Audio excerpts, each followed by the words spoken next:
By the way, we're on Breaking Bread with Stafford Shurden. My special guest today, Ryan Biles. Hey, let me ask you: Do Yeah. you look? Do you address the camera? When we're talking, we're addressing each other. Yeah, right? yeah, Do yeah. I ever address it, or Now, I mean, like if it's something like you're like, hey, I want you guys to know this. I can do that. Yeah, I got you. Because Okay. sometimes I'm like, let me give you some context before Perfect. me and him get into this. Okay, I'll follow your lead. I'll follow your lead. But yeah, Okay. you're an architect Yeah, from Lonoke, One Tree, Arkansas. that's single tree. Yes, Single but not tree. spelled that way, but sounds that way. How's it spelled? Lonoke. So there's no E in there. No, Lonoke. There's one at the end, but there's no A in there. Oh, there is a. Oh, yeah. Yeah. But that is what it means, right? That is what it means. Lonoke. Yeah. How long you been doing architecture?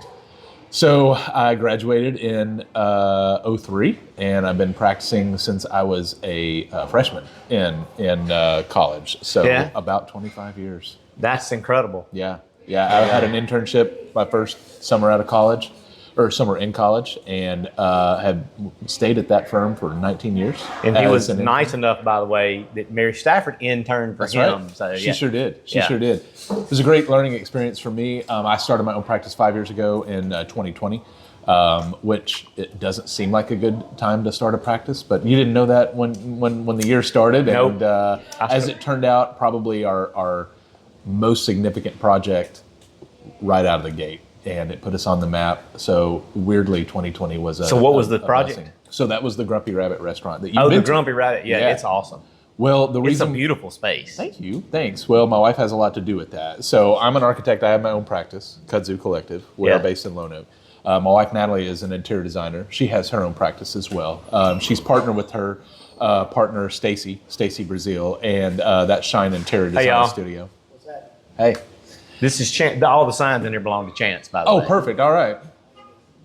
So Natalie and Stacy have their practice as well, and we collaborate on a lot of things. And the Grumpy Rabbit restaurant project was one of those. And so it was the whole team. We had our whole team together.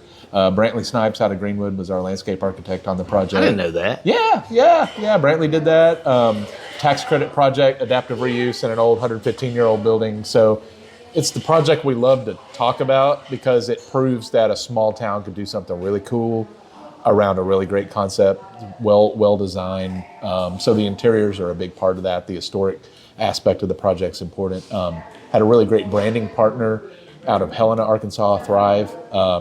My colleague Will Staley did, and Sarah Melby did the design around the brand. So it's all part of I one. was going to say, so there's a lot of people were involved in this Yeah, project. absolutely. Yeah, that's where the success comes from, is that team. Well, let's back up a minute Yeah. because, I love historic preservation. Yeah. And, I mean, this is an old building that we're Yep. sitting in. Talk a little bit about how that tax credit works Yeah. for people that might own Yeah. some old buildings like this so they Yeah. kind of understand what you're talking about. Yeah, absolutely. Because I learned something. I kind of understand it. Yeah. But Well, it's simple but complex, if I can say it that Yeah. way. There's a process. It's done every day. The good thing is, so here in Mississippi, you have the State Historic Preservation Office, which is the Department of Archives and History. They have a division that helps facilitate those tax credits. There's a state tax credit. There's a federal tax credit. I didn't know the state did one. Yeah, there's two components. You combine them, and then in that combination, you can maximize some value on your project.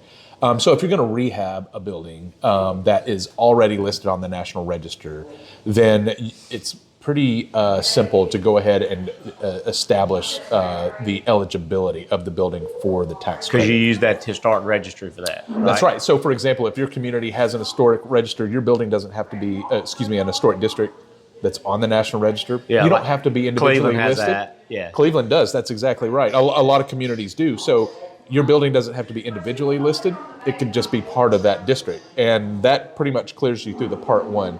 Part two is when they review the design of the proposed work. So the state will review it. They'll add some comments in. You can revise that. And then they'll process that up through the federal government level, which is administered through the Department of Interior. So the Secretary of Interior has a standards of historic preservation for which your project has to adhere to in the design of it. So when you're doing a rehab on a building, they really care about the exterior facade, that it maintains what's called character-defining elements that are... You don't make big changes. You don't make big changes. That's the way to say it. Yeah, absolutely. On the interior, depending on what the project is and what your goal is, a rehabilitation project has a little more flexibility because you might be turning an old gin into a restaurant, or you might be turning, an old mercantile into a bank or something like that. So the needs on the interior might be a little bit different. But again, great partners at the state who help give guidance as to what would be most likely to get approved. Or so they kind of do that's their job regulatory wise, but they're also very good partners to work through. Hey, we have this idea. Do you think this would work or not? Because what you want to do is position the project for approval by the state and federal government so that they can flow down those tax credits. At the end, in the part 3, they check and make sure you built what you told them you were going to build. And this is a credit, which means you can literally subtract the credit off of your liability. Tax bill. Yeah. What's the amount of the credit? It's a percentage. It is a percentage. Of what you invested in. Yeah, it is a percentage, and I didn't do my homework, so I can't remember. It seems like it's 50%. It's gonna combine to be an amount around 40 to 40, and the reason the confusion you hear in my voice is on the Arkansas side. We actually have a tiered system. The smaller the community, the larger the percentage you can take. That's so under 10,000 has a really lucrative opportunity because they're trying to. So the whole point of this, whether we're Mississippi, Arkansas, Louisiana, I know you have folks listening from all over. They're like, does my state do this? Around here in the Delta, yes, it's a thing that more people should do, but every state's different. And my guidance would be work with a consultant who will process those credits for you. I have some clients who do it themselves and have done a great job. And again, I credit Archives and History for being great to work with. But to your question of percentage, so depending on which state you're in, that percentage is going to look a little bit different. And then the federal is the same across the board. And then there's different ways that you can take that credit. There's different amounts of time you have to hold the property as a owner before, in other words, you can't flip the property. You got to maintain ownership for a window of time to make sure that works. The other thing we can do is syndicate those tax credits. So you may not want to necessarily take them, or the project may not have that type of income to offset, but you can syndicate it to a bank, and we've got some good banks around here in Mississippi who want to partner and purchase those, or there's others regionally. So depending on who you're working with, they could syndicate sometimes 75 cents on the dollar, sometimes 85 or 90 cents on the dollar, that's green money to capitalize your project with. Yeah, and both parties in that get a benefit. That's right. The bank with the large tax bill gets some benefit out of it. That's right. Yeah. And then you're adding to your pro forma on the sources side. So so your suggestion, if you're in Mississippi and you were not already in a historic district, is to start with Archives and History probably, or use a consultant maybe? So they're always going to want to hear from you. They're always going to know that somebody is interested in bringing an old building back to life. Eligibility is the first question as to whether or not you use a tax credit. Now, if a building's not eligible, and let's just say in the worst case scenario can't be made eligible, that just means that the benefit of the tax credit may not be on the table, but that doesn't mean you shouldn't think about rehabbing and bringing an old building back to life. But it's nice to have such a great, robust tool there, and they want you to use it. Well, the criteria is like, if I remember one time, it was like before 1950, it's just about going to be in or something like that. Well, so there's a couple of things. It's a 50-year window. So now, it's 50 years. Buildings built 1975 or before are historic by how did we get inclusion. That and then, exactly. And then, which is weird to think about, right? Buildings built after I was born are now historic. I'm sorry to tell you that, Stafford. That's hilarious. It is kind of funny, but that means a lot of mid-century stuff is now eligible. It means that there's, it's like, it's not just we're thinking, hey, 1895 or 1925 or whatever, and that's true, but now it's like 1975. But so when I heard that, it was probably somewhere in the early 2000s. That's probably where I got the 1950s. No doubt, 20-something years ago now. You're exactly right. And then the other part of eligibility is how much of the original fabric is left. And the state has either determined that by whether or not it's contributing or non-contributing within a district, or they'll reconsider that if you want to apply for it. But most of your downtown buildings are in the Delta, around probably here, you're gonna. Absolutely. Yeah.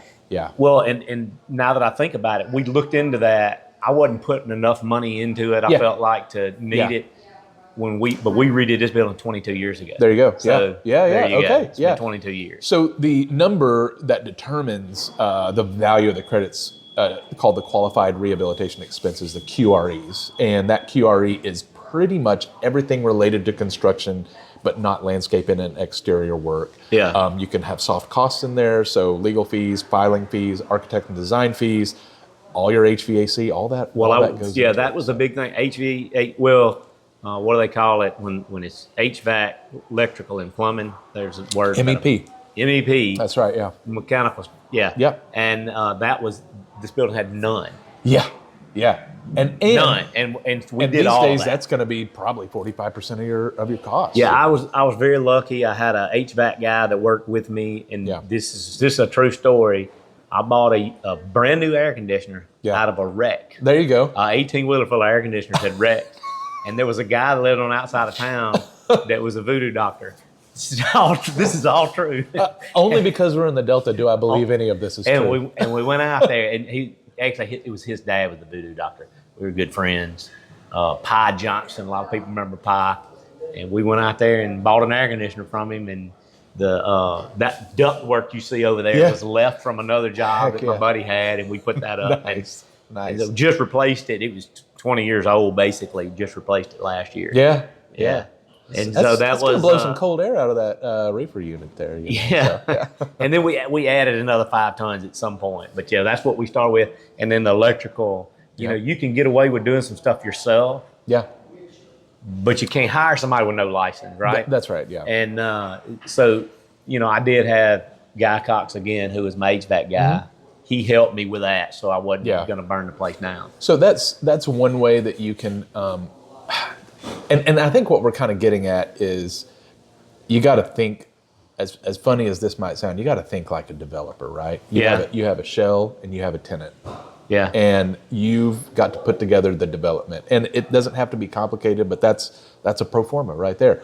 What's all the things that I'm going to spend my money on in this building, who I'm spending my money on in this building, and how am I going to fund it? I'll tell you how bad this thing was, and I may have told you this story, but I didn't tell my dad because I knew my dad wouldn't approve. Yeah. He was going to think it was terrible. Yeah, all this glass, none of this was in there. Okay, yeah. About the only thing in the front that we saved was the door frame and the door. Got it. And we had to put glass in it. Yeah. But my dad walked in and he kind of looked around and the ceiling was all hanging down. Yep. There were no lights, anything. He couldn't see the vision, could he? He went, son, you can't take chicken shit and make chicken salad out of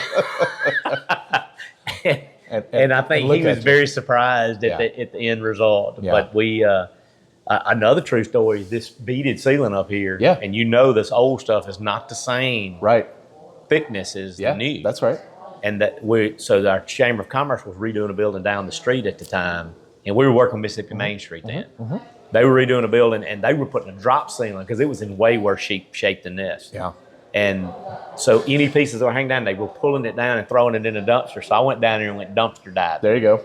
And when we got done with this ceiling, we had like 3 pieces left. Salvage material. So a lot of this was just elbow grease. I mean, we just that's exactly right. And so that's where you can save a lot on the uses side, or really on the sources side, because you're like, I'm going to self-perform some of this and kind of pull down some of that the uses cost, so I don't have to have so much input into it. No, that's exactly honestly, what it is. if I can extend this metaphor, it's like farming, right? You have inputs, you have implementation, for sure, and then you got to harvest, right? And you have to. That's an equation that you've got to figure out how to control all along the way and hope for a good yield. And not every year is a good yield, but overall, is it worth doing? It's worth doing, right? Most of the time, and hopefully, it's worth doing in a way that's multi-generational, or at least is across generations, right? And it's kind of like somebody built this for us to be here today, right? That's my nephew coming in the door. Oh, there. Fantastic. I love it. This is Ryan. Mary Stafford worked for Ryan in college. Hey, how are you? I'm Ryan. Hey, Joey Madison. Great to see you. Yeah, absolutely. All right. Good plan. Good plan. I saw you got sprayed yesterday. Yeah, I got it all out. Good deal. You planting this year? Well, he's working for me now, so that's my sister's son. Yeah, and he's excellent. decided he wants to farm, so okay, I'm here we letting go. him farm. Beans and corn? Probably going to be beans and rice this year. Rice? Okay, good. Yeah. Good. Yeah. Y'all do row rice or just flooded fields? I've never done road rice before. We're going to try some this year probably. Okay, yeah, nice. It'll be our nice. first year doing that. What do y'all do for, are you pumping? Are you on-farm retention? Are you coming from aquifer? So it's so funny because Mississippi's so different than Arkansas. Yeah, we have very little surface water. Yeah. Y'all are probably 50-50. Yeah. Or even maybe a little better than 50-50 on surface water. Yeah. And we're probably 10% surface water here. Okay. But we have a great aquifer. Yep. that so far had been holding up I was fixing to to a ask. degree. Okay. There's still I was on the YMD board for a lot of years, and there's still some acre loss. Yeah. And they are doing some recovery projects where you're picking tailwater up. Yep. We just did a project. As a matter of fact, I was supposed to go there this morning. I didn't make it, but I'm going to go out for lunch and sign some paperwork. We're doing a recovery project out of a bio right now. Okay. Yeah. With NRCS, and they've been a great partner in doing some of that. Oh, that looks thank great. You. That look looks at you great. go. Thank you so much. Beautiful. Bryce didn't make that classic, did she? So I got the clubs out, and you got the grill shrimp. Love it. That And grilled shrimp they're sounded good. They're good shrimp too. We're out here of the on Gulf. Mardi Gras Tuesday too, by the way. Oh, it is Fat Tuesday. That's true. Sure enough. Yeah, tomorrow's Ash Wednesday. Yeah, we're just starting early because we're eating a salad on Mardi Gras. Yeah, that feels wrong in a way, doesn't it? Now that you say that, we should be eating the shrimp po' boy Oh, instead there of you go. yeah, There you go. or a muffalata or something. We don't have a muffalata here, but yeah, that's what we should probably be. Yeah, I'm Where's the best? really trying hard. I don't like eating salads necessarily. Yeah. I mean, it is a good salad. Yeah. As far as salads go, but yeah, I just had to do something, Ryan. Man, it's No, I understand. I started. it's harder and harder as I get older too. I started about a year and a half ago, and it's just hard work, man. But it's work doing. One of the things that I've been thinking about lately is just like when things are uncertain, we just got to be prepared. We just got to lay a foundation to be flexible and nimble, and well, that goes for a lot of areas of life. But we could at least apply that to our own personal health. It's like I want to be around to be able to handle whatever comes. I don't like talking politics, but I really don't We think can cut this part out then. Yeah, well, I was going to say this, though, about politics. I really don't think it mattered who the president is. It just, everything seems weird. You know what I mean? I mean, Well, like, it the does seem economy is weird. just weird. It does seem weird, and I think for me, one of the things I've realized is when there's times of uncertainty, whether that uncertainty is from chaos and things that are kind of by design, or whether it's just the uncertainty that comes with every generation, people are looking for leadership, right? Yeah. And I think one of the most important things we can do is invest in training ourselves to be leaders and training the next generation to be leaders. So, like Mary Stafford and her sister, right? It's like they're going to be leading something someday, right? And the best Yep. thing we can be doing today in 2025 is to invest in their leadership journey. I think you're Whatever 100% that looks right. like, My youngest, she gets upset about politics. Mm-hmm. And, the younger generation is not going to agree with the older generation most of the time. Sometimes. And she'll ask me questions, and I'm like, I'm going to answer them, but you need to understand that it's more important. These things are important, these political things. Yeah. But what's more important is exactly what you just said, and that's training yourself to Yeah. be a future leader. So you know this, we've invested in doing that in our community. And it's in our community, but it's really for the Delta broadly. And we started in 2020, and then, of course, all of a sudden we couldn't have lunch together in 2020. But we brought this back last year. Oh, the wind's something. here. You want to go get that? I got it. You keep talking. So I'm we listening. started a lunch series where we bring in a leader to come in and talk to a group of folks from all over Little Rock, from this part of the world, from Lonoke, wherever we're at. And we convene for lunch about once a month.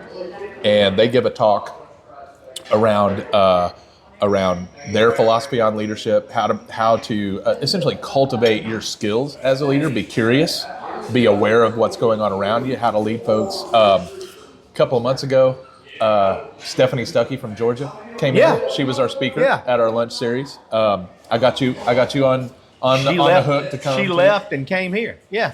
That's right. She Yep. made the route through. Because we had our festival that day. And what's the name of the group?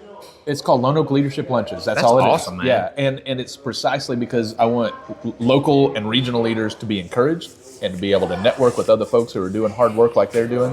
Because again, we just got to be ready. We just need to be prepared because the world is looking for compassionate, empathetic leaders who are aware and curious about the people they're serving. I mean, you've done this. You've been an elected. Yeah. You know what it's. I've been an elected as well, and we've seen good things happen while we're in elective office. We've seen some bad behaviors, and it's like, to me, we need to be in a position to not just be the no people, but the no but people. It's like, that's not good, but I have a solution here, and always be solutions-oriented, solutions-minded. 100%.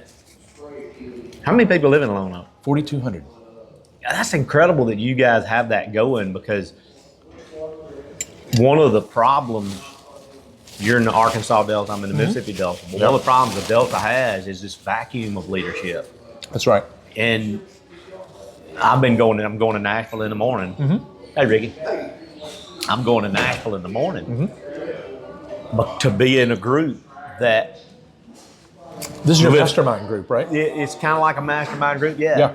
And I have a coach, Yeah. and he runs this thing, and we'll be in downtown Nashville. Coach Nice. Michael Burt, look him up. He's a great guy. Okay. But, I drive from my house. I don't know if you've ever been to my house. It's right. You go to the end of the road and take a left on Shurden Road. Yep. And I drive by what's mostly impoverished to come here. And that environment will mess with your head a little bit sometimes. Yep. And then you go to Nashville. Of course, y'all are close to Little Rock. Yep. But you go to Nashville and you see the high rises and it's you quite get a in a contrast. room. Isn't it? You get in a room with people worth $100 million. Yeah. And it's just like, wait a minute. There are good leaders in the world. There is opportunity in the world because you forget. And so, that's so cool that y'all. Because I've tried to figure out how could I do something like that here. And it's like, how did you get that started? Who started? Did Ryan start it? I started I'm proud it. of you, man. That's awesome. I did. So how'd you do that? You give an invitation to folks, and they say yes. That's pretty much all it is. And I'm trying to make it that simple because it is that simple, but also I think it indicates people are looking. People want to be encouraged. They want to network. They want to know folks y'all they don't do know. We have a local church that has a great space. Oh, cool. We got all the AV that we need. Man, so it's a nice, modern, clean space. So And y'all do it at the church. Yeah. We set up for like 40, 50 folks, and they come in. We got tables. Nice. It's a pretty rigid time frame. We open the doors at 11:30.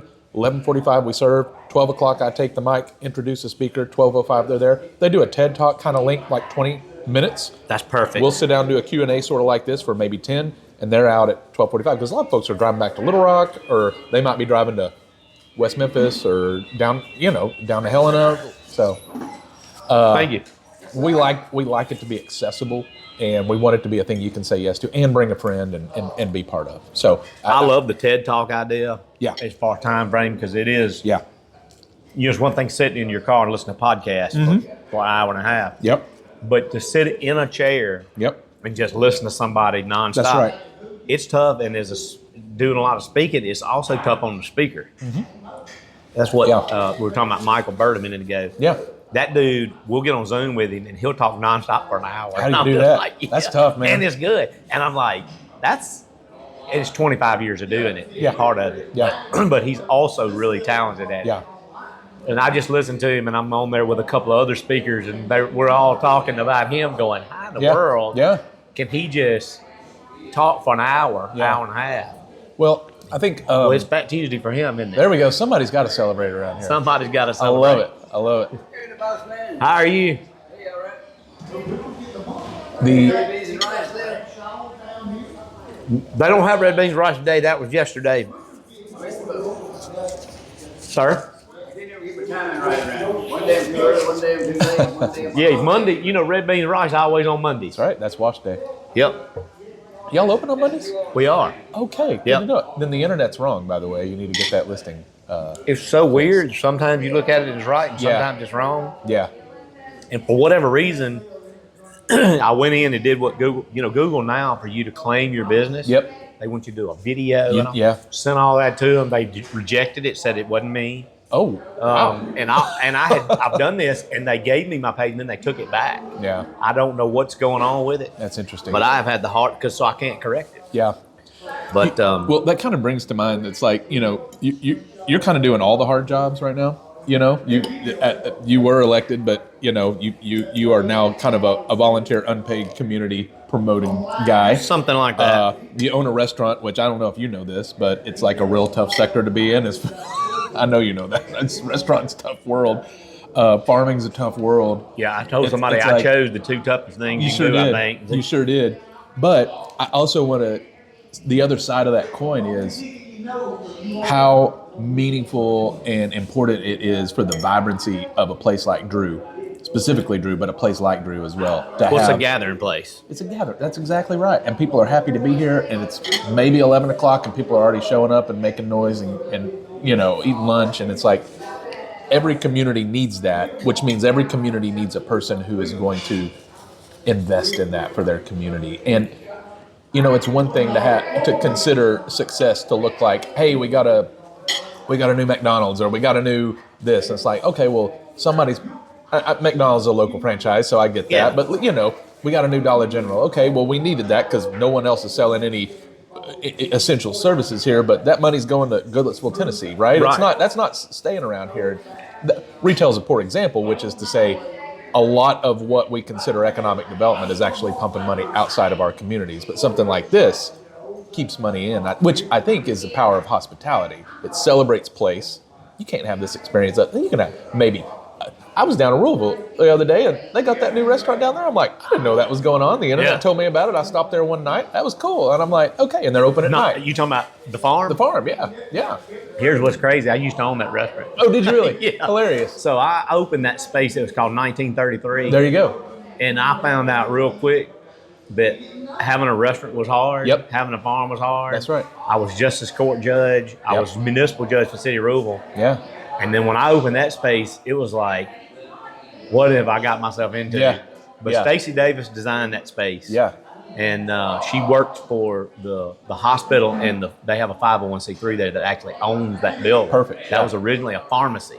And I just I was at a point, because it was set up to be a 1933 was the last year of Prohibition. That's right, So it had that era feel Yep. about it. We did things like beef Wellington, and we had Real craft fancy. cocktails Yeah. and all of that. So that's what it was set up to be. Yeah. And I was barely scraping by on that thing and really couldn't put the time into it. Yeah. And I went to the 501c3 that owned it, and I said, look, guys, I don't think I'm going to be able to keep this thing going. And they were very good to me. Yeah. But I said, I'm going to sell y'all my contents really cheap. And then we can look for somebody. And somebody called me one day and said, what do you think about Dennis Cheshire? I said, Dennis would be perfect for that space. So Dennis and I are friends, and he called it the farm because it was an old pharmacy. And well, I use it he's as done a great job. Yeah, I use it as an example because it was a pleasant surprise. I was driving through the Delta at night, and I'm like, "Where's dinner?" And I thought I was just gonna have to wait till I got to Clarksdale and do fast food or something. And I was like, "Well, look at this." It's a great spot. And it celebrates something local. And like you said, there's a story behind the building, and they're gonna tell that with the way they do it. Same place as here. Like, this is how you celebrate Drew, by giving a place where everybody can come and be part of it. The Grumpy Rabbit, right? We talked about this before, but when Gina Witterlach invested in the Grumpy Rabbit, the way I say it is, her kitchen at home wasn't big enough to serve the whole town, so she had to build a restaurant, right?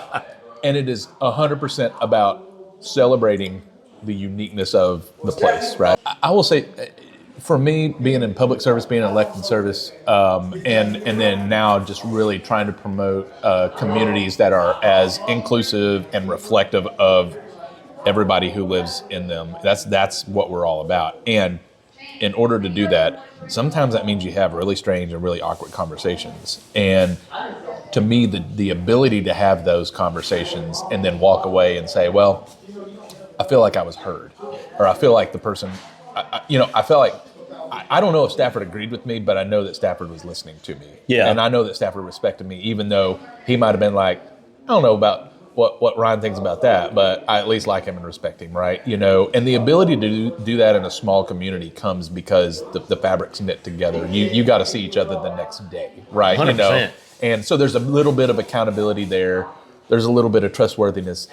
That's always been the case. But I will tell you, I am concerned that even in our small and rural communities, we're getting rent apart by folks kind of losing their manners a little bit and kind of not, people feel emboldened to say things that you wouldn't have said because you just didn't think that, or you might think it, but you shouldn't say it. Or it's like, no, man, I mean, that's hurtful, right? Yeah. And I don't think we have any, it's really hard these days to have conversations where I can be like, hey, that was hurtful, And you can do that in the context of relationship. You can't do that in the context of having fences between neighbors and having these barriers up. And I think we're starting to put up more barriers and walls than we are Maybe building. It's weird. It's different here than other places. Sure. Maybe, I don't know. Well, I'm not saying that. it a good or bad way. I'm with I you. just think it's different, and the demographics play a role in that. No doubt, and I want to acknowledge that too. That sure. but I'll tell you, when I was judge, that's the first thing I learned is if somebody came in and they know they were heard, they may not like your decision, but if they thought they weren't heard, they're really not going to like your decision. You know, they're going to be angry about your decision. So at least if they feel like they were heard, at least then there was some kind of. That's the responsibility of the leader to be transparent, to be accountable, to explain what this is, what's happening here, the reasoning behind it. And again, like you say, you're probably not going to like where I'm going, but here's why we got there. Yeah, there's this real fine line being judge where you don't want to give no explanation. Sure. But if you give too much explanation, that can also get you in a little trouble. Yeah, you're right. And my co-judge, I always told her, I said that the only time, because like officers a lot of times will get mad at her. And they got mad at me sometimes too. Sure. But if you looked at our decision making and took the names off, it was pretty even. Like she found about as many people not guilty as I did. But I think the fact that she didn't explain why she was finding that person not guilty, because we're talking about the flip side of it. Sure. You know, they were like, well, what did I do wrong? She called me a liar.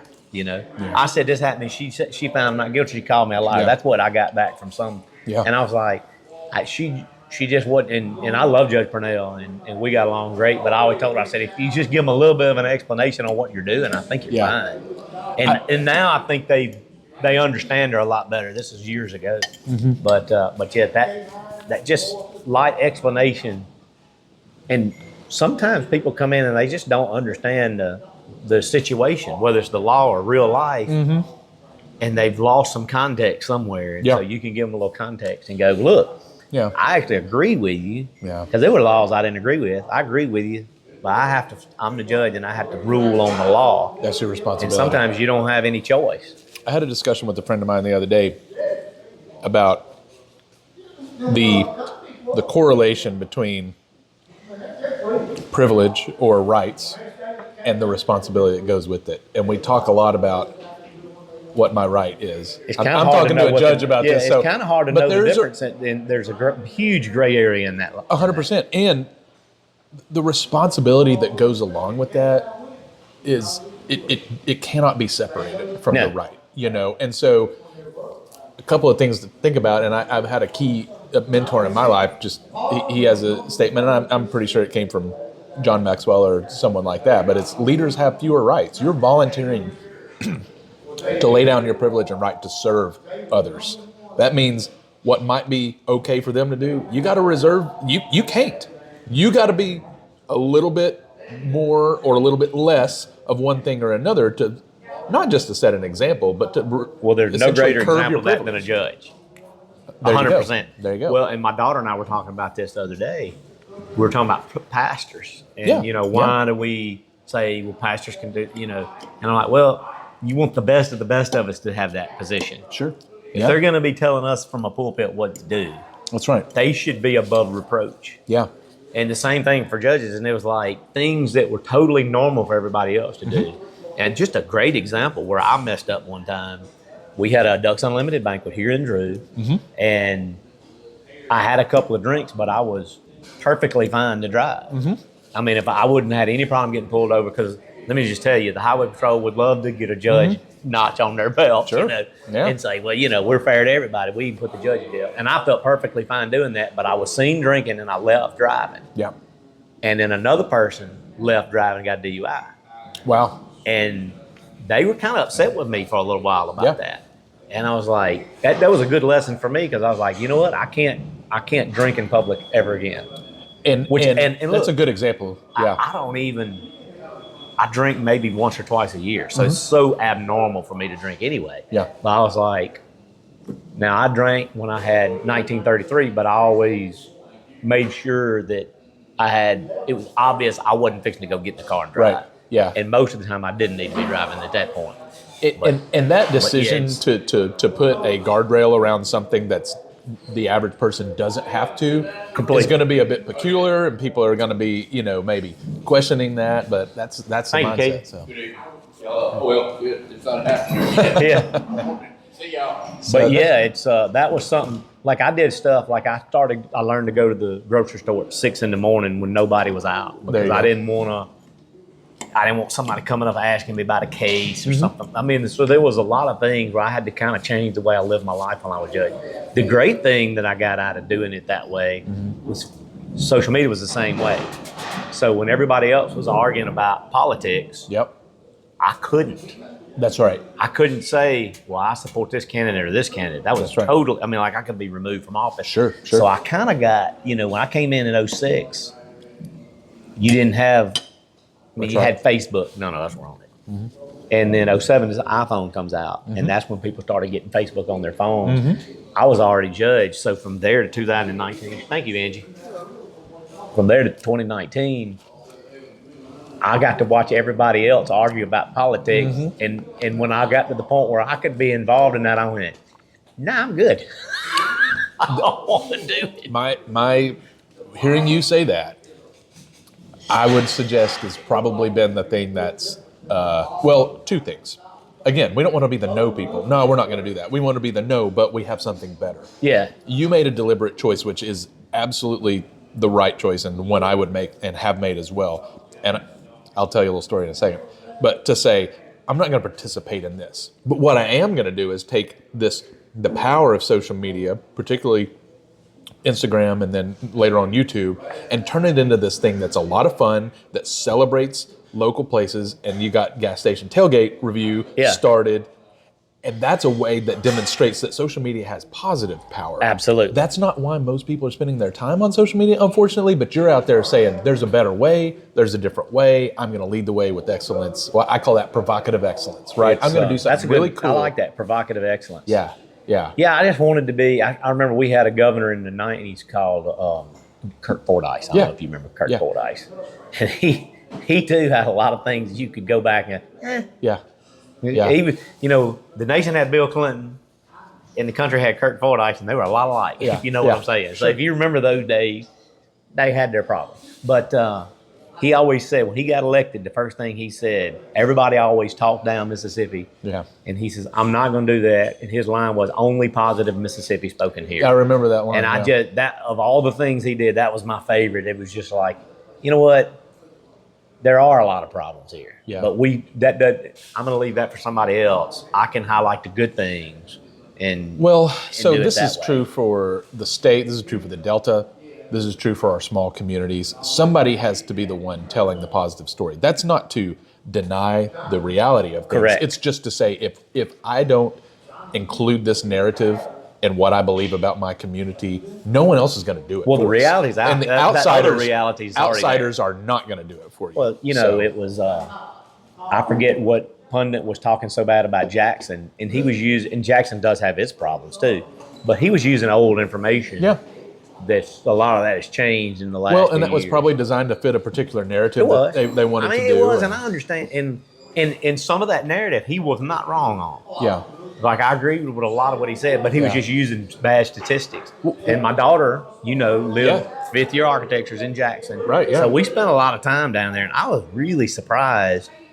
And the Capitol Police thing they did downtown has really changed downtown. That's interesting. I know it was big controversial time. at the time, but It was, but I think even people that found it controversial have kind of come around and gone, okay, we can have a lot say. And crime has drastically been reduced by that. Yeah. Drastically. Yeah. So Mary Stafford lived in Belhaven. Yeah, excellent. And that's part of the Capital District. It is, okay. And her roommate walked to work. I love to that. Manship. I love that. And they felt completely safe, but everybody said, you don't cross that street over there because that's not Capitol Police and it's unsafe. Interesting. Very well known. And she says everybody knows the people doing bad things know not to come over here. That's so or they're going to be. interesting. And I would imagine it had to probably help Jackson PD in those areas because then they could focus. That's a good point. And they weren't, they didn't have to. Is Fondren in the Capitol zone? Fondren's in the well? Capitol zone. And of course, obviously the Capitol. Yeah.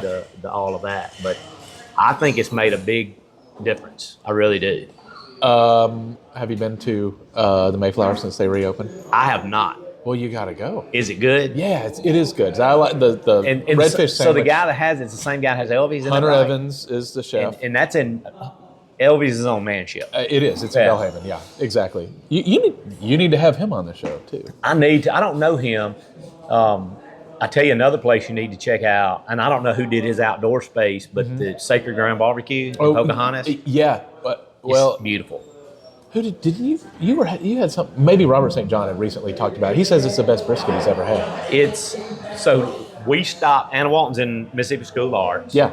And we stopped there, taking her back or coming back. I can't remember. You got to be now. on a Thursday, Friday, or Saturday, right? Yeah, I think Thursday, Friday, Saturday, Sunday. Sunday. Okay. And I think it was a Sunday. We were taking her back, and we left early, and we got there right before the Super Bowl Sunday because we got there right before they closed. Okay. And my wife, Les, goes, "Why is this meat so good?" Yeah. Yeah. She's not a big pork barbecue person. Okay. And she was just like, See, let it win to something. Get that win. So I'm only pork barbecue, so that's what I judge by. And after I read Robert St. John's piece on it, I'm like, am I a brisket guy? Do I need to go be a brisket guy here? So that's he was on this podcast. Yeah. And he and I actually talked about Texas barbecue. Yes. And we were like, it's once you start trying it, because that's really what that is, Yes. Sacred Grounds Texas barbecue. But once you start trying it, it's kind of like, I like them both. It's on my list, and we always stop at that rest stop right there at Pocahontas because you can get out and run around. It's and, right around, and the right kids across. Can do, it's right there. So Yeah. I'm like, oh, this is our spot. Everybody stops at that rest stop. They do. Yeah. They do. It's just easy to do. But so that's a place I want to try. That's Emerson that has Walker's Drive-In.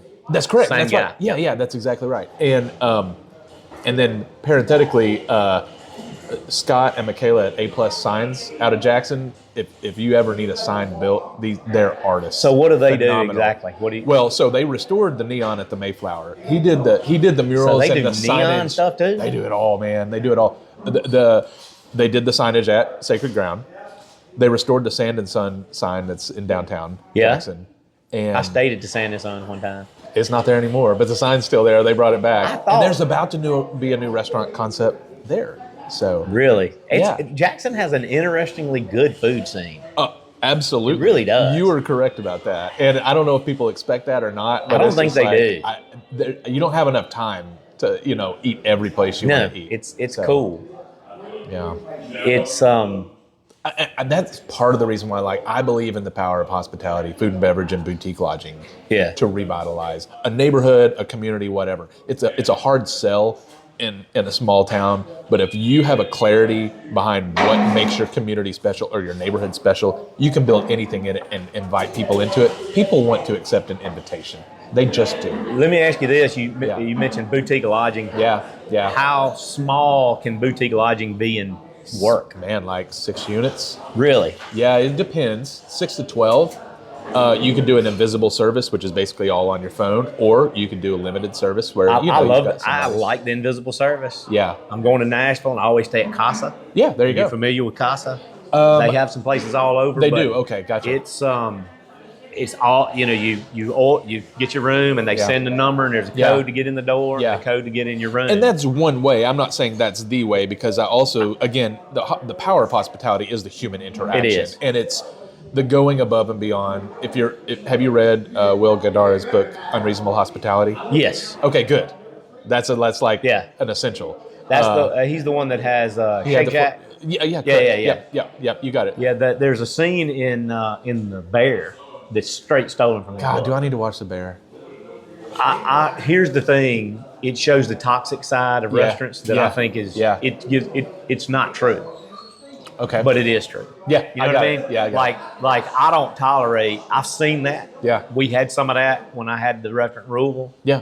I didn't tolerate the way they acted, but I have definitely seen Yeah. chefs act that way. Yeah. But there's a scene where they're in Chicago. you Right, know. yep. There's a scene where they want a Chicago deep dish. Oh, we had everything but the Chicago deep dish pizza. Yeah. In the book Absolutely. about the hot dog, they were like, we That's did right. everything in New York, got a hot dog, and they ran out on the street and got one and plated it. He just put it right on the screen, didn't he? I love and then that. they stole that, but they did Smart. it Chicago deep Yeah. dish pizza. And he Okay. runs out and gets it, and I'm like, Come on, man, you stole that. Give him a writing credit on Because that one. so many people have talked about, oh, what a great idea for a saying. I'm like, it wasn't a great idea. Yeah. It was stolen. Yeah, yeah. But yeah, I didn't mean to interrupt your No, thought. I love that line of thinking because that's exactly what I'm talking about is just giving people more than they expect, which is Yeah. the premise of his book. And it's like they are particular, like people walk into the Grumpy Rabbit in Lonoke and they're like, why is this here? I'm like, that's my favorite question. Yeah. I want you to ask that question because there's an audacity behind a love letter to your community that results in a place that's beautiful, that makes you feel great when you're Yeah. there. Obviously the food is excellent and all that's by design. So the intentionality behind creating an experience that someone can just rave about and then tie that to your town, to your community, be like, you'll never believe the salad I had in Drew on Yeah. Tuesday, right? You know, like that grilled shrimp, y'all, was crazy good, you know? And it's like, I don't know where Drew is. I'm like, oh, let me tell you. You know, so Or all of a Market sudden- Manning, yeah. Right, exactly. So I've done that. Oh, every time you say that, everybody knows, Yeah, right? You know, exactly. However, it's like every community's got that. They just may not know they've got that. And then from there, again, this is a long continuum, but we're talking about, and maybe it's helpful to understand, as I've evolved my design practice, it's become also a hub for other types of strategy building because sometimes communities need to figure out, before we can get to bricks and mortar, we got to figure out funding models. We got to figure out how do we create a concept? How do we, get the community input and feedback involved in creating a thing that's sustainable? Well, all that's like pre-work to actually doing brick and Yeah. mortar. And what we've realized is there's tremendous value to doing that work in a community, so you can go deeper rather than wider and be more specific about what a win looks like for a town. So building in strategy, we worked in Leland and did this with them and their Chamber of Commerce. What did you just finish in Leland, by the way? We just finished, so on 3rd Mary Street. Stafford's been dying to go over there and see She's it. got to go. Has she not seen it yet? I don't know if she has not, Well, but Mary she's like, Stafford we had got to a go see hand in that. this because she helped us measure those Well, buildings. she a said, couple I years think it's ago. the ones I helped measure. It is. It is. So she was needs to excited. see it. Yeah. Mary Stafford, you need to go see it. So the Smythes just moved, Sarah Smythe just moved Lanyap into the first 3 buildings on 3rd Street. And we just completed design for the next 3 that's phase 2. So the Smythe family is one of those people, one of those families that just loves their community so Yeah. much, wants to see it succeed, and is willing to make the investment and the time, the energy, and the capital to see a thing they believe should happen. Now, we know that patient capital or latent capital, whether it's relational or money or political, exists in every community, right? It's awakening that capital and awakening that potential by demonstrating that a thing can be done. So sometimes it's demonstrating through small wins before you actually Yeah. get to the big thing. But the other thing that's helped me realize is, yeah, we're a design firm and we love adaptive reuse and bringing these things back to life. But the reason why is, and our one big thing is that we exist to fight for vibrancy in overlooked places, right? That's just, when I wake up every day, what are we doing today? We're fighting for vibrancy in overlooked places. Well, what does that look like? Sometimes that looks like opening up a beautiful new shop that we worked for a couple of years on. Sometimes that means meeting with a group of folks and like, we got to figure out why people in this town can't get along. Yeah. Like, what's an architect doing that? Well, that's what we're here to do, right? Because if we can get healthy and develop these essential healthy elements and signs of health in a community, then we can build something that's sustainable, right? And sometimes that gets real messy and Yeah. very uncomfortable Yeah. at times. But you know this. You've done this work. You Well, know. the Main Street thing, we did a lot of that. You Yeah. know, we had big town meetings. Yep. And we talked about what we'd like to see in Yeah. town. Yeah. And I don't want to belittle any group, but Sure. there's a group working in Drew now that really started big time before COVID. Yeah. And my only complaint with them was they didn't include enough people, I didn't think. Sure. And they were real secretive about what they were doing. And I'm Yeah. like, we're doing a strategic plan for Drew. And Yeah. I said, but you're not concluding. You didn't even include, there's only like 5 businesses on Main Street, and 2 of the business owners you didn't even include. Yeah. Yeah. So I think the key to what you're talking about is including literally everybody. 100%. Literally everybody. So that's the secret you sauce. can't just go, because even if, like you said, even if, as long as they were heard, they were probably going to have buy-in, even if they didn't Yeah. get what they thought they Yeah. wanted. Yeah. They're going to have some buy-in because they were part of the process. Yeah. When we talk about grassroots initiatives like that, and by the way, I do want to give a shout out to Mississippi Main Street because as a statewide organization, They really know. Who's running Main Street now? Jim is at Main Street now. Was Thomas Gregory at? So I go all the way back to Beverly Mean. There you go. So that's a ways back. It has been, and they've evolved as an organization, Yeah. and I think they're doing a really great job of pivoting to provide really meaningful technical assistance to individual communities. I say that you don't have to be a Main Street community to be successful, but if you are a Main Street community, there's ways you can. There's a lot of tools those resources. Well, they have architects that help them. Sam Coy, you remember him? So they have that ability to bring that to Yeah. town, maybe do some branding, which place branding is crucial to me. It's crucial to that controlling the narrative like we talked about earlier. But what I'm saying is there's a formula to true grassroots work. And if it's done in a way that's secretive, exclusive, a little bit quiet, it's not going to work. The way to do it is you build a table that includes everybody. So the representation community, at the very least, at a baseline, needs to represent. Bryce has you a check back there. It needs to represent the demographic She does our breakdown of t-shirts, your by the community. way. Oh, I need a T-shirt. Do you? Yeah, I do. I need a Shurden Farms T-shirt. At Oh, some go point, yeah, so, yeah. I got you hooked up. I got a hookup. Okay, good. Yeah, she made them. But you got to include everybody from the community when you build that table, and then so it's that's the organic way of doing this. And then secondly, once you build the table, you got to pass that microphone around the table. And some folks are gonna be like, I've never been asked to be here before. Why are you asking me now? And that's understandable, And right? they don't have to say anything, but they need opportunity. And we need to keep doing it until folks are comfortable. But that takes trust. That takes building that rapport. That's the hard work of local community. But that's how you do it successfully. And then you got to stay at the table, right? Well, you got to that's one build the thing table, Main Street is so good at. pass the microphone, and then you got to stay at the table. So sustainability, long-term investment, longevity. This is the hard part. This is and Main Street's great at helping people plan, and they become better at helping people implement. But it's taking those action steps. Well, they're great organizers.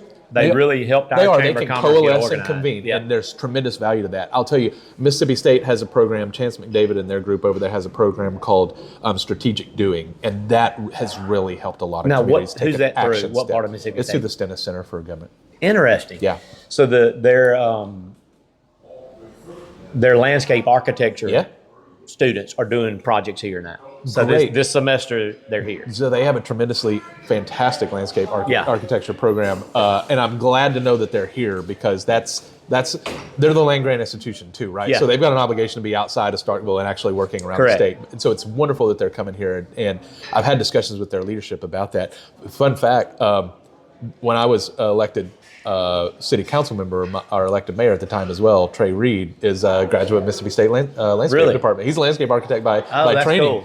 Which, can you imagine having a landscape architect as mayor and an architect on city council and others? It's like, we had a good time for a minute. And so we actually invited Mississippi State students. They came in. Lonoke was the subject of one of their semesters. They did some really cool concept planning for us. That oh goodness, what's the firm in Eupora? Yeah, Belinda Stewart. Belinda's They're doing some phenomenal stuff here now. Phenomenal. So they're working on Little Red Schoolhouse. That's right. I know you know the history of that. Yeah. Which is, so the whole Emmett Till thing. Yes. There's going to be some tie-in Yes. with what's going on with the Emmett Till projects Yes. that they're doing. So And supposedly there's going to be an office. The federal government's going to have a parks office here somewhere. I'm really glad about yeah. that. We'll see how all that pans out. When Wright Thompson's book, the day he announced it on Instagram, which was like in 2023, sometime late, Yeah. he's like, it'll be out in April or whenever it's out. Pre-order the day of, Yeah. because the previous kind of book on Emmett Till was a bit problematic, as you know. There was some things in there, and Wright addresses it in his work, which is to say, I'm like, we need to understand more. But I was not ready for the journey that he took us It's heavy. on. It's heavy and completely needed and necessary. Yeah, it's heavy. And But what was funny for me is I had visited the Barnside about 8 years ago. Yeah. Originating out of Greenwood, coming up 49W, Tutwiler, just seeing everything without drawing that connection. And it wasn't a thing there. It was just talked about, right? Most people want to see the store. yeah. And it was interesting because it was kind of like today, like storm was moving in. It was kind of eerie to be out in the field and seeing these places that are so emotionally heavy and meaningful, and like storms rolling is like very ominous. So I've got an imprinted memory about that. Reading the book this past year, and I say reading, it was audiobook for me, and finally write narrated his own audiobook, man. I'm like, well, I got on him on Pappyland. Pappyland, I know. He should have And narrated Pappyland. Yeah. When he was working on the book, I texted him and I said, look, there's only 2 people that can narrate That's this. right. You or Morgan Freeman. That's right, yeah. And I don't think you can get Morgan Freeman. No, I know, so you're yeah. going to have to narrate it. 100% so I agree. don't know what he thought about that, but that's what I told him. So he had a reading. Well, I'm saying that to say when Wright did what he did and essentially laid himself out there for this story, the focus on Drew was so eye-opening for me, even though I knew the context. The emphasis on literally this highway and everything around us. I'm an architect. I believe in the power of place. That is such a place-based book when he continuously refers to the location. He drills it. That was intentional, by the way. Which is brilliant. And then it released. I drove Section Township. That's right, exactly. Over and over and over. So I drove over to Oxford because he did a reading at Square Books the day it released. So I was listening to the audiobook on the way to the event. It's something I'll never forget. And then after I completed it, my oldest son was 14 at the time, 15 now. Same age as Emmett Till, right? Yeah, which is freaky when you start thinking about that. When you start heavy. Yeah, I realize how young my 18-year-old is, and she's older than he was. Right. So Graham and I listened to the book. I'd listened to it once already, and then Graham and I listened to it together. And it was so meaningful to be able to do this with your son, particularly when he knows these places too, right? So summertime, the boys are traveling with me, or we're traveling as a family, and work travel is family travel. We go everywhere. So Natalie and I have kind of raised the boys to like, be curious, be interested in little places like Drew or Leland or, downtown Greenville or wherever. It's like, be interested. Like, so Graham started photography and doing these really cool things with his photography and documenting places and buildings and stuff. I'm like, we're kind of duplicating ourselves now, but the fact that they're curious about these things and now they have an awareness of what these locations look like and feel like, and then layering the story onto that was just, I think, transformational. It was transformational for me to be able to experience it with him, but now for him to be able to have this as a framework, he doesn't have to grow up like you and I did, not knowing that story. Right. He knows the story. He can do something about it in the place that he gets to live, right? It took me to be in my late 30s to even understand the reality of it. Well, I don't know that I don't know we understand it I think you're right. I did steal from him, by the way. I'm writing a book right now, and and it's just kind of a memoir of growing up in the Delta. Oh, great. When I get to talking about this space. Yeah. From then on in the book, I call it 119 North Main. And that's just me. I was like, that was so impactful the way he did that. Yeah. And I was like, I want people to remember that address. Repetition. That repetition of it over and over, because this place has evolved. Yeah. But it was always 119 North Main. I would like to know how you feel about this premise. This is something that feels right to me, feels natural to me. But one of the reasons why architecturally I love adaptive reuse projects is because there's a redemptive aspect to it. Oh, for sure. Which isn't to say we erase, because erasure is a bad thing. But like, if we could, the Delta has, for a lot of reasons, and some more obvious than others, has a lot of abandonment. Right? I mean, we see what we see, what you referenced earlier, because of abandonment. I talk about abandonment. I was adopted, so I understand abandonment. Yes, that's and right. So I talk about that in my book. That's lovely. How do you have this sense of abandonment because I know that whoever was supposed to care about me most at my weakest point in life didn't. Or whatever. So I talk a lot about that in the book, in this sense, this need to belong. So I've always had a need to belong. I think that might be why. Yeah. And so one of the reasons I wanted this place, I was kind of grasping. That's right. For this place that did want me not to die. That's good. That's good. There was this incredible loss for me. Yes. Personally, like just me being selfish. That's right. But the revitalization of a place, this fight for vitality that we're talking about, even the rehabilitation of bringing back to life this building that your dad walked in and be like, I don't think so, man. Well, now it's got lights on. Right. In the middle of the week. It's loud. 20 years later. Right. Really about 23 years later. So there is a long arc to this redemption, but it's 100%. It's there. And again, it's not to say, hey, we're not here to cover anything up. We're here to create a place where all the story can be told. Yep.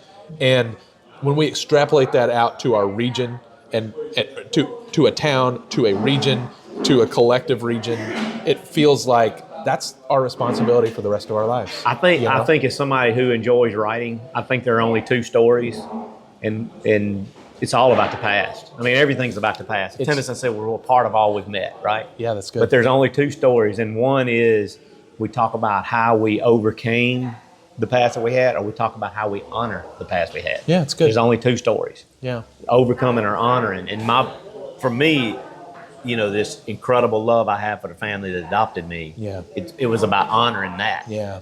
So there is some overcoming because nobody There wants is. to hear. He had a great life. The end. You know what I mean? Yeah. Nobody wants that story. It's interesting to me too because that nobody would read that book. there might not be a punctuation mark on that story either. No. It's a journey of honoring. Yeah. It's a journey of overcoming. And I like the word overcoming because it implies that we're getting better as we go. 100%. And if we're not doing That's that, the we're story not doing people it right. want to. I don't think people want to hear he was a good man, had a great life. The end. Yeah. They also don't want to hear he was a bad man in the end. And they were glad when he was gone. Yeah, the end. That's not a good story either. That's right. That has no. There has to be some up and down to the narrative, to the timeline. So, so big for me was my grandmother, and then what we do here is like her style cooking. Yeah. So it's like you said, all of this stuff. It just, and Wright's book's so great at this, how so many things tie together. Yes. How everything ties together. It's everything. It's part of his brilliance and the way that he presents things. But I have been very, very drawn to narrative nonfiction as a book format lately. And that was definitely like the most, like, I'm like, we need a stack of books that, like, if you want to understand the Delta, you're never going to understand it. He did 10,000 years of history. Here's the essential stack of books to at least start trying to understand. And the returning that far back in history, I learned it was just utterly fascinating. I learned stuff I didn't know about the migration from Georgia and how all the land transfer worked. I didn't know. Nuts. I kind of had heard that before, but I really did not understand it the way he. I mean, like, he gave me a whole new understanding of all that. Yes. I didn't know about the Natchez Indians being exterminated by the French and the Choctaws. I was like, what? Yeah. So it's like exterminated, it's just. And his whole point, I think, is how often violence occurs. That's right. In this country. That's right. But the one thing I've always said that interesting. He's the first person that ever said it the way he said it. This is the last place to be settled in America. This was the last frontier. He did say that. Yeah. When people would come here on a tour of the Delta, and they're this blues tour, and they're imagining slaves in the cotton, and I'm like, there was nothing here. Yeah. When there were slaves, this was a wilderness. Yeah. This is the Jim Crow. Yeah. Early 1900s, and a lot of people just don't understand. Yeah. And he lays all of that out. He did way better than I ever. He did a great job of explaining the culmination of Jim Crow and the construction of the monuments in the 1918 to 1921 era, to help drive home the point of the post-Reconstruction era is something that's overlooked or not understood, or intentionally or otherwise, and is so pivotal. Yeah, I don't think it was. I think it's unintentional. Regardless, I guess the point is the impact of it is not thought of in the way that it should be to understand why we're the way we are today, why things are the way they are today.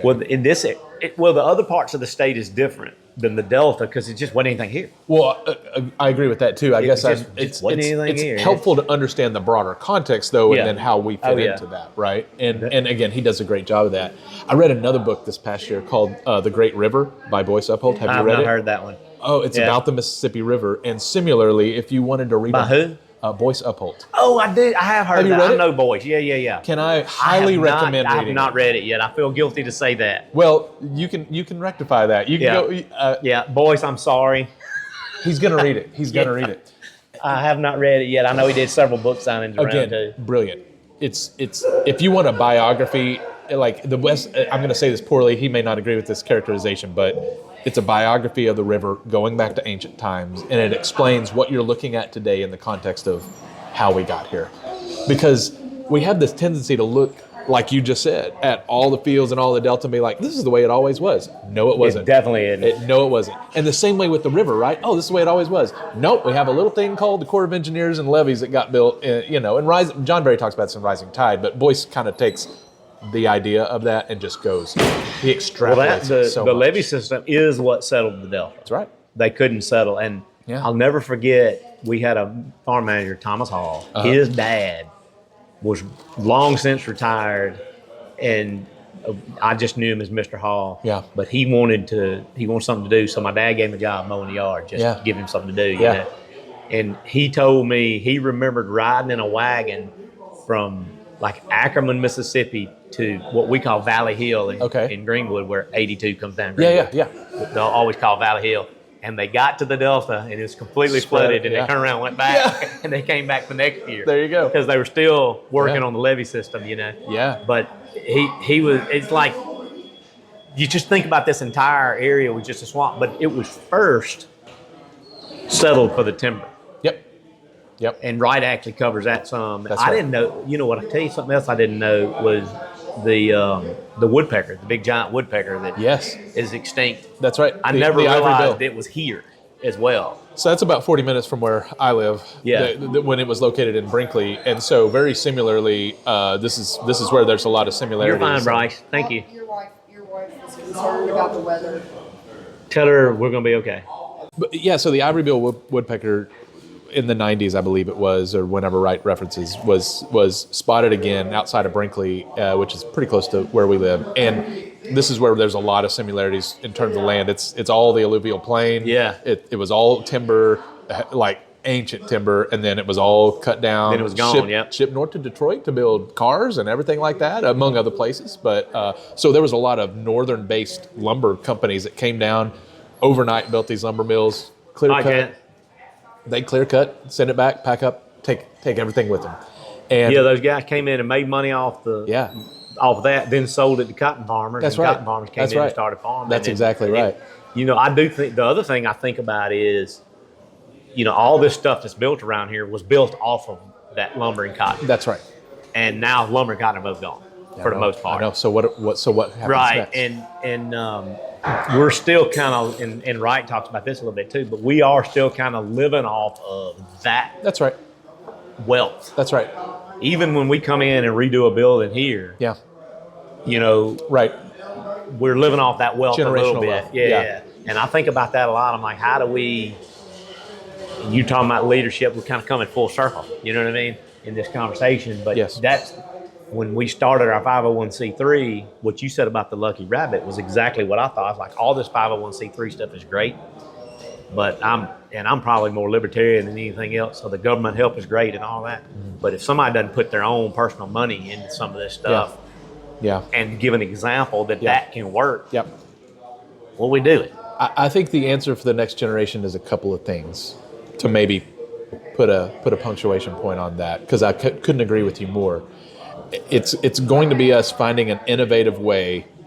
Well, it's multifaceted, but it's us finding an innovative way to both build generational wealth for the next generation by investing in the assets that are currently here. We may not be able to develop new assets, but we can leverage assets that exist. It's just creative about identifying them, calling them out, and investing in them.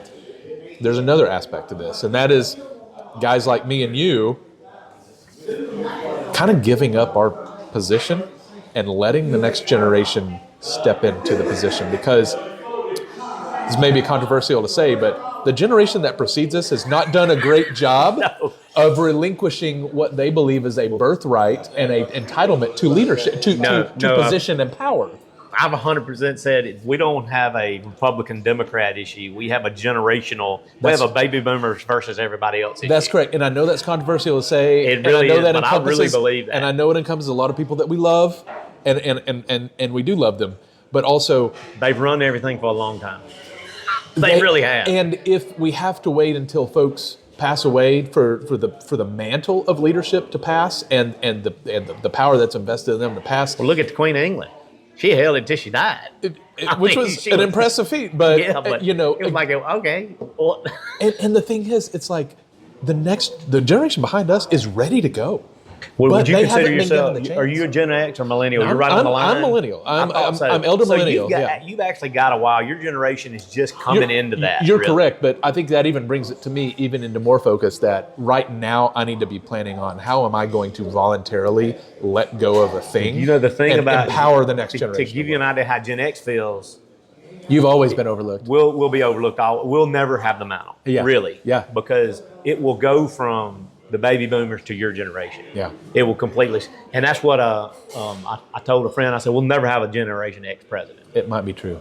because it's just gonna because you guys are kind of we really do vote generationally more than we do by party. It's true. And in terms of active voters, that's also true, right? I also think though what the whole historic preservation thing and Yeah. all millennials want meaning out of life. Experience and meaning. Where That's baby right. boomers wanted stuff, I think, and stuff is good too. I think you nailed it. but and then Generation X, we're just here to have a good time.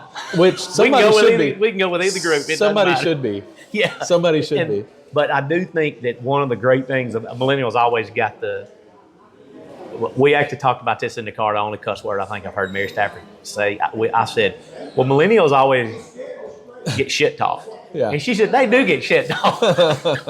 And she doesn't cuss. Yeah. That was a big laugh, but it is true. Yeah. Like your generation has been shit talked. Yeah. And the reality is no generation wants meaning, I think, more than millennials. And that does bring about some cool stuff, I think. Yeah. And just like, which I do. That's that investment that I think we're going to start seeing. And it's like millennials want meaning. Mary Stafford generation, put them in a closet with a computer and they'll do everything you ask them to do. Sure. Because they were mostly raised by us. Yeah. And that's the way we were. I mean, I was just said, hey, here's a hoe, go out here and chop some cotton. And we just didn't question it. Right. And what We wanted to be left alone. That's interesting because there is a value to just the mundane and the ordinary work of life. We've got to do that. And then we also have to balance that with things that enrich and inspire. That's a very millennial thing of you to say. Maybe it is. but no, really, I'm being serious. But no, my point is what you just said. Yeah. Millennials give a lot of balance that I don't think people realize the contribution. That can be true. Yeah. I don't think people realize the contribution because really, baby boomers just wanted to be in charge, and look, they did a lot of great things, right? Yeah. We can't deny that. Yeah.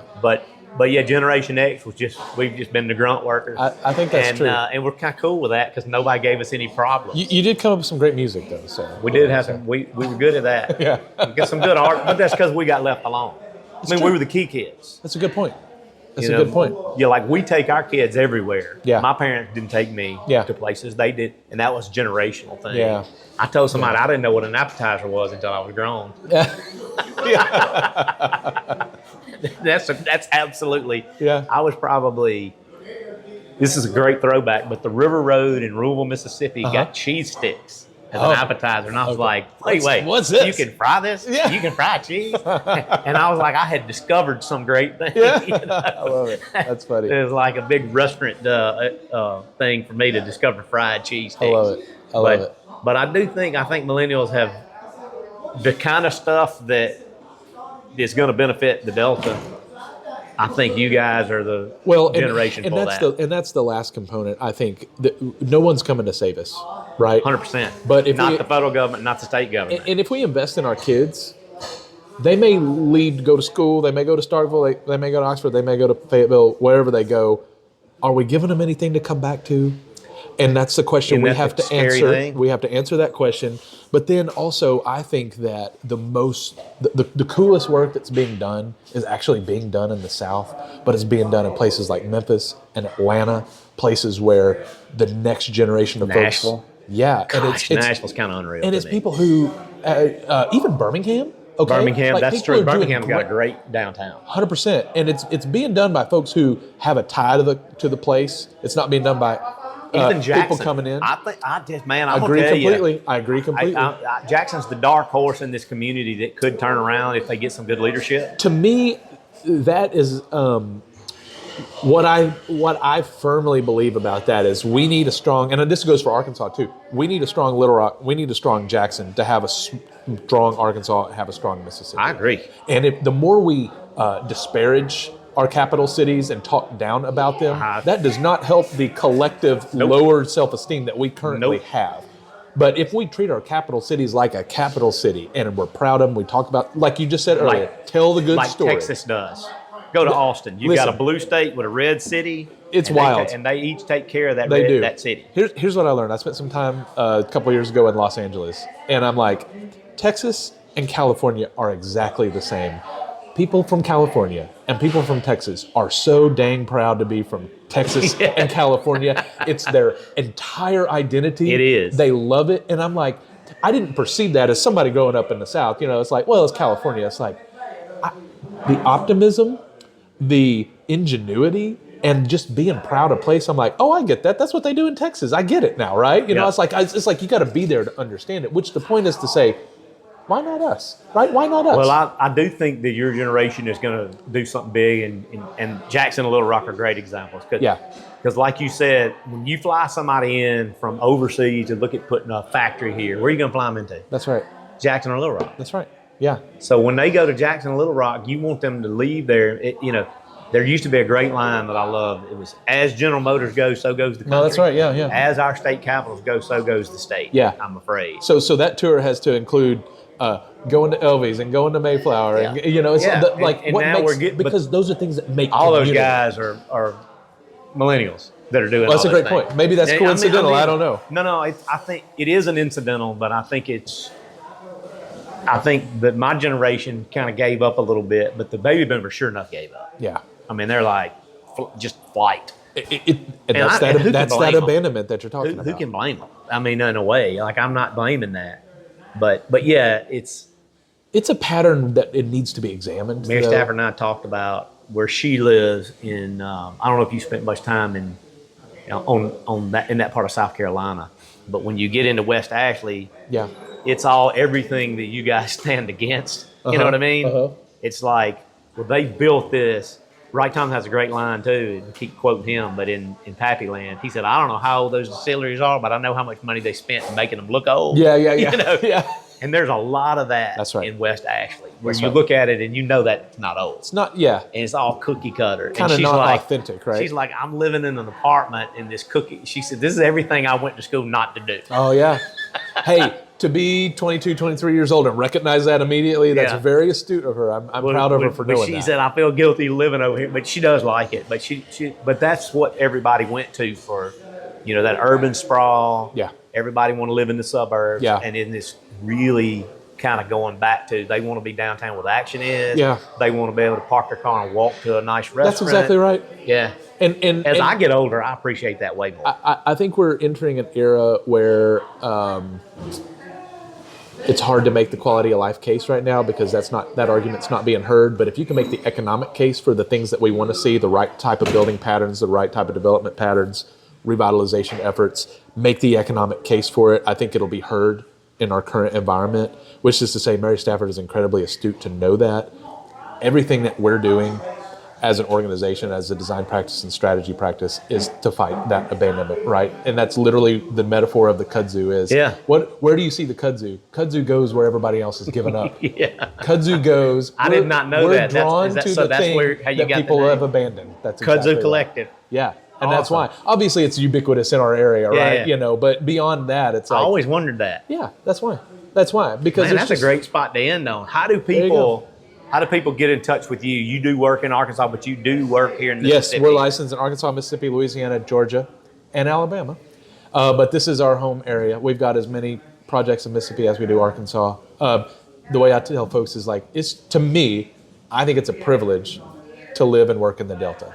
Now there's a lot of unpacking to do on that, which we kind of did that. Yeah. But that's what I say, and that's what I mean. This is the place that we love, and these are the folks that we love to work with. And that looks like a lot of different type of projects, too. It doesn't look like just the obvious stuff. There's a lot of overlooked communities that we're hand in hand marching down some really tough pathways with right now. But it's work that we believe in, work that we're doing. So how to get in touch, kudzucollective.design. We're on Instagram, Kudzu Collective Design. I'd love to get an email from you. They can probably reach out to you, and they can find me, of course. 100%, yeah, I can hook you guys up. I think that wraps it up pretty good. I probably shouldn't say anything else. Hey, I appreciate it. It was awesome. It's trying to build something for our kids to come back to. Yes. I mean, that's the bottom line. Yes, and it's going to look different than what we think it should look like or what we expect, but it'll be better than we expect to. Dude, Thanks, Dad. thank you so much. This was appreciate great. you, man. This is perfect. What I like size T-shirt do you wear, by the way?